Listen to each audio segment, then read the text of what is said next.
Hello everyone, Justin here at 5K Tennis. It is November the 20th, Wednesday. It's my birthday. Let's go. Come on. 42 years old. Let's get down.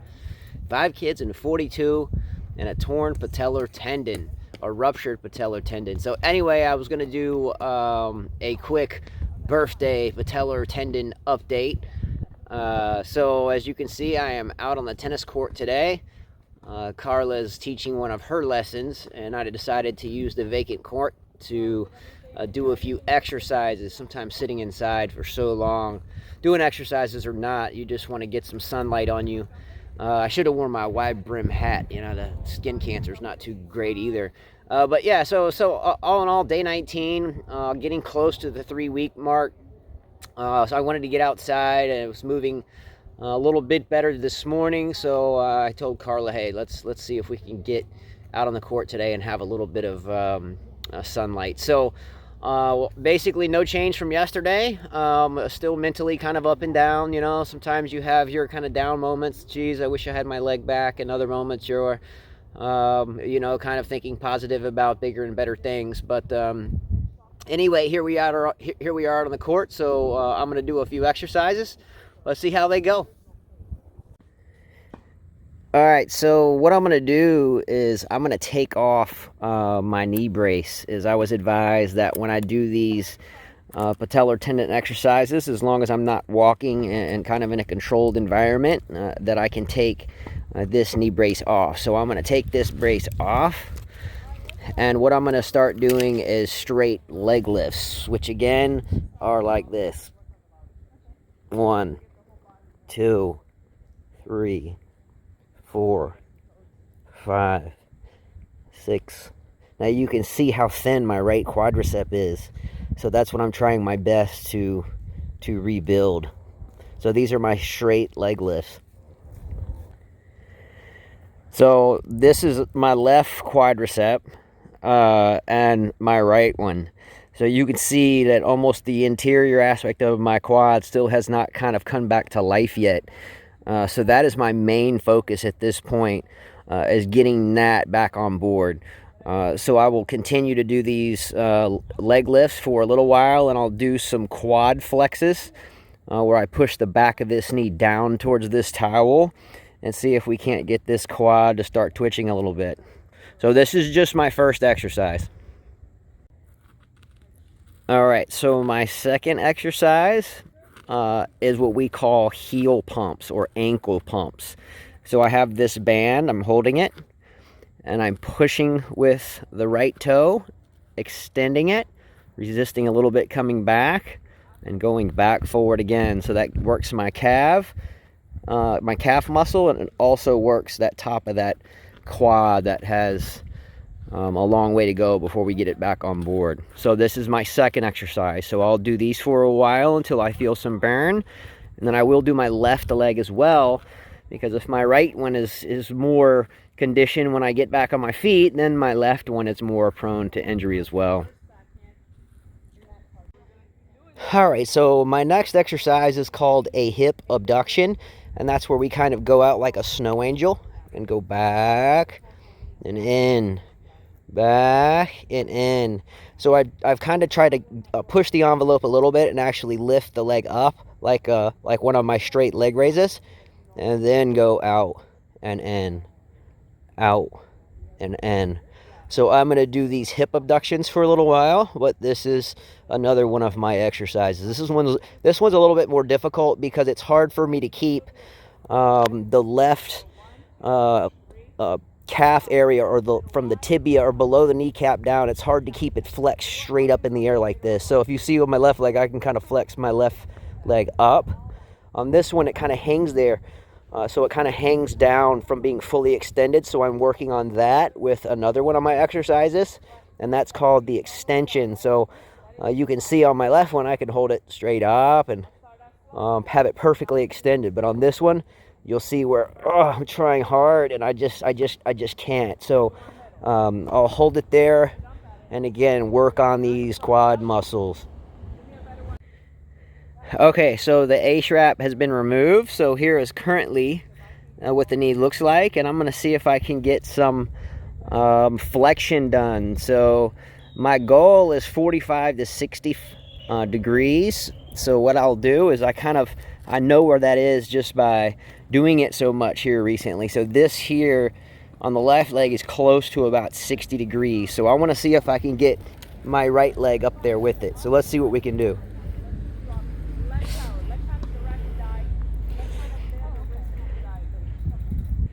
So this is definitely a very tight feeling in the knee, extremely tight, especially right here. Get on top of it and then let it drop. That's good. I'll take that one. Yeah, Right, so that's definitely. If you miss one, go back to the same spot. If you're not close to that area, go back to the same spot, okay? First one. First one. Again, first one, out in front. I'll say first one. Okay? Yeah, so I know it doesn't look like much, but that is, for me, it's very good to be at this angle of flex on my own 19 days after surgery. So this is about somewhere between 45 and 60 degrees of flex, and again, 19 days out. A little bit deeper, come on. Third one. Ow. Dropper.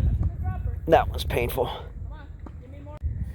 Okay, so what I've done on this exercise is I've actually taken my ACE bandage off of my surgically repaired leg, rolled it up and put it underneath the underside of my knee. So again, you can tell the difference in leg size. You can look at my non-injured leg, left leg, and quadricep, and then you look at my right leg, right calf, it's like half the size, and my right quad is like half the size, and you don't have this interior edge that's even really working. So one of the exercises I was given to help that was to get a towel or ACE bandage, roll it underneath the leg, and then press down. So try to press the back of the knee to the ground while keeping my toes pointed to or towards my face. So right now I'll push down, and you can see sometimes my quad will start to twitch, and then I'll release. So I'll press down, hold, and try to flex the quad, try to get it to operate, and then release. And I'll continue to do that for maybe 20 reps and 3 or 4 sets. So I'll do these for a little while. So again, a quick look at the healthy leg on the left, the operated leg on the right. It's quite amazing what just 9 days of time between injury and surgery, how much muscle mass is compromised. So currently, again, I am today's the 20th, so I'm 19 days post surgery and a total of 29 days post the injury, because I had to wait 10 days. I had to wait 10 days to have surgery after I had the injury. I had to have MRIs and appointments, and then it happened kind of right in the middle of a week. So time went by. So it's kind of amazing how the body works, right? So I'm going to do a couple more exercises. I'll show you. Okay, so these again are to strengthen the hip, the quads. Again, it's incredible to me how weak my right leg has gotten, and to me that's the biggest psychological issue for me. I worked hard on my legs for my entire playing career, which has been literally my entire life, and to literally in one day to have that right leg just decimated. It wouldn't even be so bad if my leg wasn't so thin. So I'm gonna work my tail off and see how quickly I can get this right leg back into action. So right now, again, I'm doing hip abductions again. It strengthens the quad. So I'm gonna do these for a while too. All right, so this next exercise is actually it's what I've been told to do after doing my exercises, and also I was kind of told in in a comical way, I guess you could say that they knew I wasn't one of the type of people that would just come home and hardly do the exercises, and I would do them a lot. Yeah, I do them quite often, if not continuously. But I actually grab my kneecap with it in a relaxed state, and I move the kneecap back and forth, back and forth, back and forth, up and down, diagonally. Yes, sometimes it actually hurts, but you know what? At the end of the day, it reduces swelling. So here's how that works. Okay, so what we do is we grab the kneecap and we move the kneecap. So we can put something under it if you want, but we want to move this kneecap. Anyway, even if it's tender, we want to move this kneecap. The point of doing this is scar tissue can I guess cause some range of motion issues if it's allowed to kind of heal in there. So the more we move the kneecap, the better. So when I first started just doing it, it was really stiff. I couldn't really move it, but now I can kind of move it pretty good. So when this injury happened, my kneecap, or my patellar tendon, which runs from here on the tibia, pulls tightly. The kneecap is kind of held in the center, and then it attaches here on the quadricep by a quadricep tendon. So when this happened and my knee buckled, the patellar tendon ruptured off of my tibia, and the rubber band type of characteristics that this tendon has, it snatched my kneecap and everything up into my upper thigh. So when the surgery takes place, they get the kneecap, they pull it back over the top, and then they stitch it back down to the top of the tibia. So there's a lot of tension in here. It's very tight. It feels like, you know, I'm trying to bend something that's about to break. Only that thing that feels like it's going to break is my knee. So when I get to moving my kneecap left and right and back and forth, it feels actually kind of good once I get it loose. So this is really important to mobilize the patella, which is synonymous with the kneecap. So quick look at my, again, lockable brace, which is still locked in full extension. So I have not had permission to adjust that brace at all. So I think for now, in the next couple more weeks, when I walk, it will always remain straight. And here's my trusty crutches as well. They've been battle tested. They're good guys. So I'm a little over 6'1", closer to 6'2", but I keep the crutches right there on the 6'1" setting. So I don't know if you can see that, but it just allows me a little bit more resting space sometimes when I've been walking all day on them. All right, we're gonna check on Carla, see how Carla's doing. Man, I miss being out here coaching. Okay. Come in, if you're already in. Okay, so the volley. Remember when we come here and there. Second shot in the middle. All right, we're gonna check on Carla, see what she's up to. Take your time. Let's go. Find an angle here. That was good.